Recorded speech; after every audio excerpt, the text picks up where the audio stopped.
ನಮಸ್ತೆ ಸ್ನೇಹಿತರೆ, ಇವತ್ತು ನಾವು TET ಕನ್ನಡ ಪರೀಕ್ಷೆಗೆ ಬೇಕಾಗಿರುವಂತಹ ಮುಖ್ಯವಾದಂತಹ ವಿಚಾರಗಳನ್ನು ತಿಳ್ಕೊಳ್ತಾ ಹೋಗುವ. ಈಗ ನಾವು ಅಭ್ಯಾಸವನ್ನು ಮುಂದುವರಿಸ್ತಾ ಕೌಶಲಗಳು, ಭಾಷಾ ಕೌಶಲಗಳಲ್ಲಿ ಈಗಾಗಲೇ ಆಲಿಸುವಿಕೆ ಕೌಶಲ್ಯಗಳನ್ನು ತಿಳ್ಕೊಂಡೆವು, ಮಾತುಗಾರಿಕೆ ಕೌಶಲ್ಯವನ್ನು ತಿಳ್ಕೊಂಡೆವು. ಹಾಗೆ ಇವತ್ತು ಓದುಗಾರಿಕೆಯ ಕೌಶಲ್ಯದ ಬಗ್ಗೆ ತಿಳ್ಕೊಳ್ಳುವ. ಓದುಗಾರಿಕೆ ಎನ್ನುವಂಥದ್ದು ಸ್ವೀಕೃತ ಮತ್ತು ಅಭಿವ್ಯಕ್ತಿಯ ಕೌಶಲವಾಗಿದೆ. ಓದುವುದು ಒಂದು ಮಾನಸಿಕ ಶಾಬ್ದಿಕ ಕ್ರಿಯೆ. ಮುದ್ರಿತ ಪದ, ವಾಕ್ಯಗಳನ್ನು ನೋಡಿ ಗಮನಿಸಿ ಅರ್ಥ ಮಾಡಿಕೊಳ್ಳುವ ಅಥವಾ ಲಿಪಿಯನ್ನು ಧ್ವನಿ ರೂಪದಲ್ಲಿ ಅರ್ಥಬದ್ಧವಾಗಿ ಹೊರಹೊಮ್ಮಿಸುವ ಕ್ರಿಯೆಯನ್ನು ಓದುಗಾರಿಕೆ ಎನ್ನುವರು.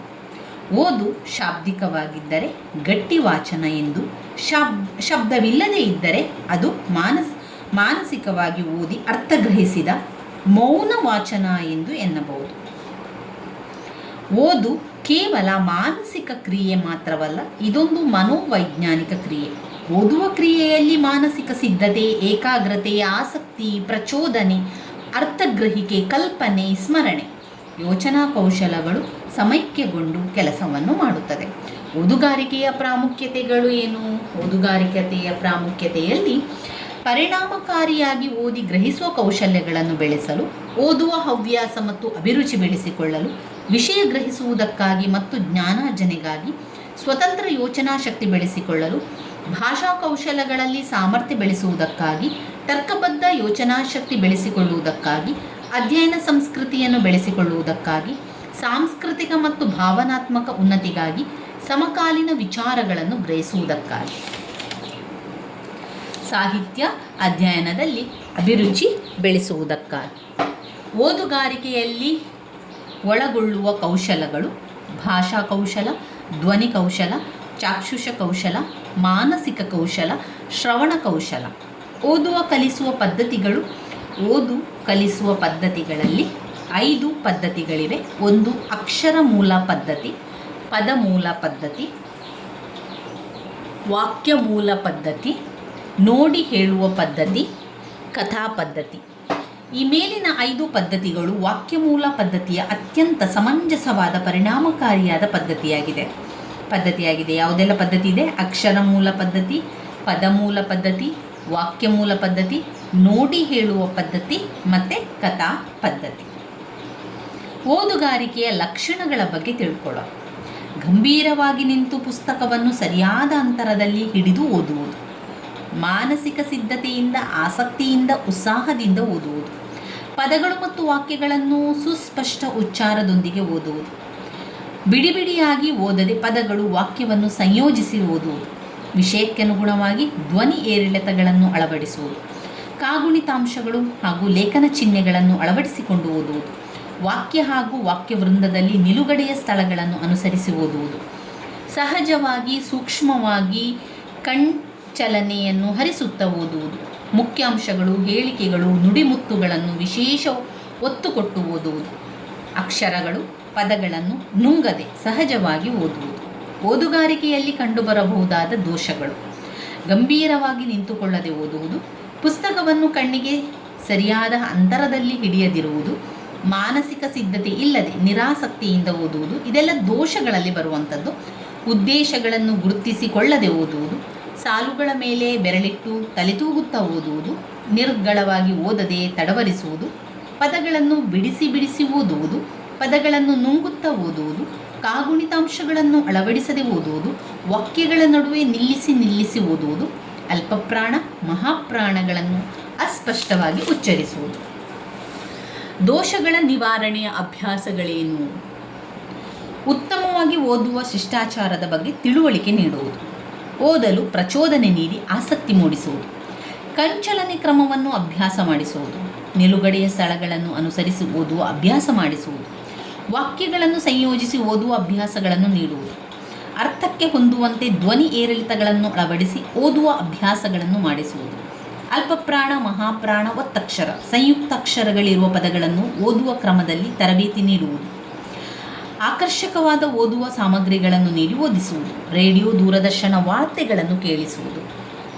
ಇನ್ನು ಅರ್ಥಗ್ರಹಿಕೆ ವಾಚನ: ನಾವು ಮತ್ತು ವಿದ್ಯಾರ್ಥಿಗಳು ಬಹಳಷ್ಟು ಓದುತ್ತೇವೆ, ಕಡಿಮೆ ಅರ್ಥ ಮಾಡಿಕೊಳ್ಳುತ್ತೇವೆ, ಅತ್ಯಲ್ಪ ಮನಸ್ಸಿನಲ್ಲಿ ಉಳಿಸಿಕೊಳ್ಳುತ್ತೇವೆ. ನಾವು ಎಷ್ಟು ಓದುತ್ತೇವೆ ಎಂಬುದಕ್ಕಿಂತ ಹೇಗೆ ಓದುತ್ತೇವೆ, ಎಷ್ಟು ಅರ್ಥ ಮಾಡಿಕೊಳ್ಳುತ್ತೇವೆ, ಹೇಗೆ ಅರ್ಥ ಮಾಡಿಕೊಳ್ಳುತ್ತೇವೆ ಎಂಬುದು ಮುಖ್ಯ. ಓದುವ ಅತಿ ಮುಖ್ಯ ಉದ್ದೇಶವೇ ಅರ್ಥಗ್ರಹಿಕೆ. ಅರ್ಥವಾಗದೆ ಓದೇ ಅಲ್ಲ, ಓದುತ್ತಾ ಗ್ರಹಿಸುವುದು ಅಥವಾ ಅರ್ಥಗ್ರಹಿಸುತ್ತಾ ಓದುವುದು ಮುಖ್ಯ. ವಿದ್ಯಾರ್ಥಿಗಳು ಮೊದಲು ಓದುವುದನ್ನು ಕಲಿಯಲು ಓದಬೇಕು, ನಂತರ ಓದುತ್ತಾ ಅರ್ಥಗ್ರಹಿಸುವುದನ್ನು ಕಲಿಯಬೇಕು. ಅರ್ಥಗ್ರಹಿಕೆ ಓದು ಅಂದರೆ ಓದುವ ವಿಷಯಗಳನ್ನು ಯಥಾವತ್ತಾಗಿ ಅರ್ಥ ಮಾಡಿಕೊಳ್ಳುವುದು. ಕೇವಲ ಮುದ್ರಿತ ಪದಗಳು ಮತ್ತು ವಾಕ್ಯಗಳಿಗೆ ಅರ್ಥ ಕಂಡುಕೊಳ್ಳುವುದು ಓದುಗಾರಿಕೆಯಲ್ಲ. ಓದುವಿಕೆ ಒಂದು ಕ್ರಿಯಾಶೀಲ ಮಾನಸಿಕ ಕ್ರಿಯೆಯಾಗಿದ್ದು, ಓದುತ್ತಾ ಅರ್ಥಗ್ರಹಿಸಬೇಕು, ಹೊಸ ಜ್ಞಾನವನ್ನು ಗಳಿಸುತ್ತಾ ಓದಬೇಕು. ಓದುವ ಪದಗಳು ಮತ್ತು ವಾಕ್ಯಗಳಿಗೆ ಸ್ಪಷ್ಟ ಅರ್ಥವನ್ನು ಕಂಡುಕೊಳ್ಳಬೇಕು. ಓದುವ ವಿಷಯದ ಸ್ವರೂಪ, ಅದರಲ್ಲಡಗಿರುವ ಸಂದೇಶಗಳನ್ನು ಗ್ರಹಿಸಬೇಕು. ವಿಷಯವನ್ನು ತರ್ಕಬದ್ಧವಾಗಿ ಅರ್ಥ ಮಾಡಿಕೊಳ್ಳಬೇಕು. ಸಂದೇಶ ಗ್ರಹಿಸಬೇಕು, ವಿಷಯವನ್ನು ತರ್ಕಬದ್ಧವಾಗಿ ಅರ್ಥ ಮಾಡಿಕೊಳ್ಳಬೇಕು. ವಾಕ್ಯಗಳು ಮತ್ತು ವಾಕ್ಯ ವೃಂದಗಳು ಸಂವಹಿಸುವ ಅರ್ಥ ಭಾವನೆಯನ್ನು ಯಥಾವತ್ತಾಗಿ ಸ್ವೀಕರಿಸಬೇಕು. ಚಿತ್ರಗಳು, ಕೋಷ್ಟಕಗಳು, ರೇಖಾ ನಕ್ಷೆಗಳನ್ನು ಓದಿ ಅದರಲ್ಲಿರುವ ಅರ್ಥವನ್ನು ಗ್ರಹಿಸಬೇಕು. ಓದುವ ವಿಷಯದ ಸಮಗ್ರ ಅರ್ಥವನ್ನು ತಿಳಿಯಬೇಕು. ಲೇಖನದ ಮುಖ್ಯಾಂಶಗಳು ಮತ್ತು ಕೇಂದ್ರ ಭಾವನೆಯನ್ನು ಗ್ರಹಿಸಬೇಕು. ಓದಿದ ವಿಷಯದಲ್ಲಿರುವ ಗುಣ ಭಾವನೆಗಳನ್ನು ಆಸ್ವಾದಿಸಬೇಕು. ಓದಿದ ವಿಷಯಗಳಿಗೆ ಪ್ರತಿಕ್ರಿಯಿಸಬೇಕು. ಕಾರ್ಯಕಾರಣ ಸಂಬಂಧಗಳನ್ನು ಅರ್ಥ ಮಾಡಿಕೊಳ್ಳಬೇಕು. ವಿಷಯವನ್ನು ವಿವಿಧ ದೃಷ್ಟಿಕೋನಗಳಲ್ಲಿ ಅರ್ಥ ಮಾಡಿಕೊಳ್ಳಬೇಕು. ಸಂದರ್ಭಗಳನ್ನು ಕಲ್ಪಿಸಿಕೊಂಡು ವಿಷಯಗಳ ಸ್ಪಷ್ಟ ಅರ್ಥ ಗ್ರಹಿಸಬೇಕು. ವಿಷಯಗಳನ್ನು ಇಡಿಯಾಗಿ ಅರ್ಥ ಮಾಡಿಕೊಳ್ಳಬೇಕು. ಓದುವ ವಿಷಯಗಳನ್ನು ತನ್ನ ಪೂರ್ವಜ್ಞಾನದೊಂದಿಗೆ ಸಮನ್ವಯಿಸಿ ನೆನಪಿನಲ್ಲಿಟ್ಟುಕೊಳ್ಳಬೇಕು. ವಿಷಯಗಳನ್ನು ಮೌಲ್ಯೀಕರಿಸಬೇಕು, ಸಾಮಾನ್ಯೀಕರಿಸಬೇಕು. ಓದಿದ ವಿಷಯವನ್ನು ಅನ್ವಯ ಮಾಡಬೇಕು. ವಿಷಯಗಳನ್ನು ತಾರ್ಕಿಕವಾಗಿ, ಸೃಜನಶೀಲವಾಗಿ ಓದಿ ಅರ್ಥ ಮಾಡಿಕೊಳ್ಳಬೇಕು. ವೇಗವಾಗಿ ಓದುತ್ತಾ ಅರ್ಥ ಮಾಡಿಕೊಳ್ಳಬೇಕು. ಓದುವ ವಿಷಯದ ಬಗ್ಗೆ ಜ್ಞಾನವಲಯ, ಮಾನಸಿಕ ಮತ್ತು ಮನೋಚಾಲಕ ವಲಯಗಳಲ್ಲಿ ಸಮಗ್ರ ಗ್ರಹಿಕೆಯಾಗಬೇಕು. ಇನ್ನು ಬರವಣಿಗೆ ಎನ್ನುವಂಥದ್ದು ಅಭಿವ್ಯಕ್ತಿ ಕೌಶಲಗಳಾಗಿದೆ.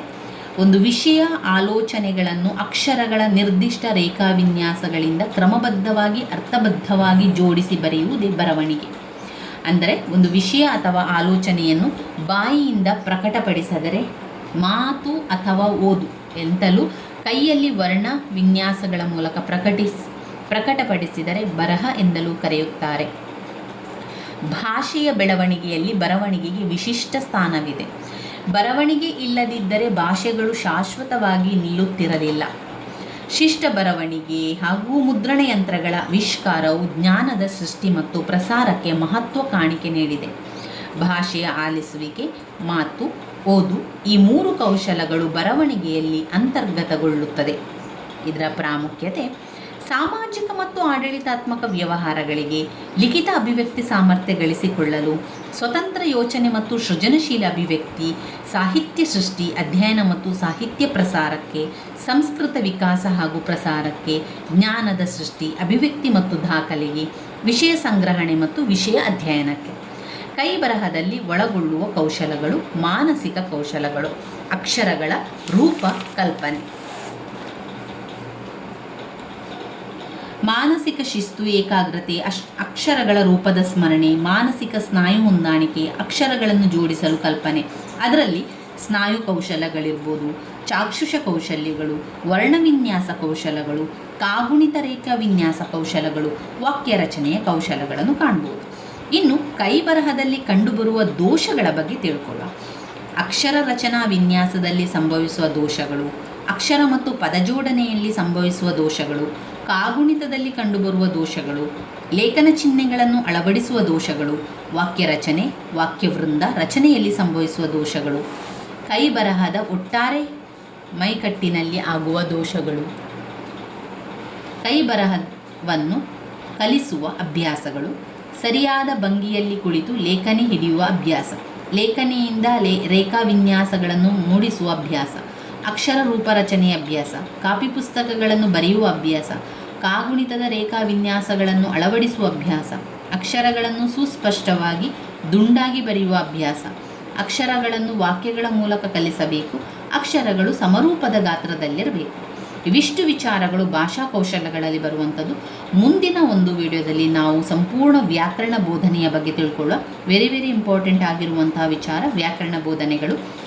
ಇವೆಲ್ಲವೂ ಕೂಡ ನಾವು ಓದಿರುವಂಥದ್ದು ಭಾಷಾ ಕೌಶಲ್ಯಗಳಲ್ಲಿ ಬರುವಂಥದ್ದು. ಅಭಿವ್ಯಕ್ತಿ ಕೌಶಲ್ಯಗಳಿರ್ಬೋದು ಅಥವಾ ಅದು ಒಂದು ಸ್ವೀಕೃತ ಕೌಶಲ್ಯಗಳನ್ನು ನಾವೀಗ ತಿಳ್ಕೊಂಡೆವು. ಮುಂದಿನ ಒಂದು ವಿಡಿಯೋದಲ್ಲಿ ವ್ಯಾಕರಣ ಬೋಧನೆಗಳ ಬಗ್ಗೆ ತಿಳ್ಕೊಳ್ಳುವ. ನನ್ನ ವಿಡಿಯೋಸ್ ಎಲ್ಲ ನಿಮಗೆ ಇಷ್ಟ ಆಗಿದ್ದರೆ ಲೈಕ್ ಕೊಡಿ, ಶೇರ್ ಮಾಡಿ, ಸಬ್ಸ್ಕ್ರೈಬ್ ಮಾಡಲಿಕ್ಕೆ ಮರಿಬೇಡಿ ಸ್ನೇಹಿತರೆ. ಧನ್ಯವಾದಗಳು.